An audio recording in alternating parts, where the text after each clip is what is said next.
السلام عليكم ورحمة الله تعالى وبركاته. مرحبا بكم في قناتي، قناة عالم إيناس.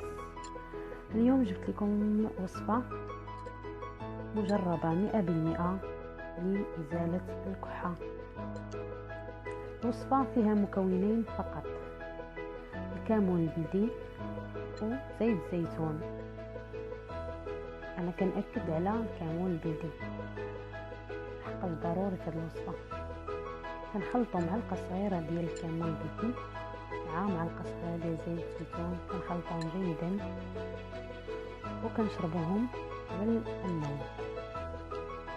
كنمشيو للسرير ديالنا كنعسو كنزبطوه مزيان، حقاش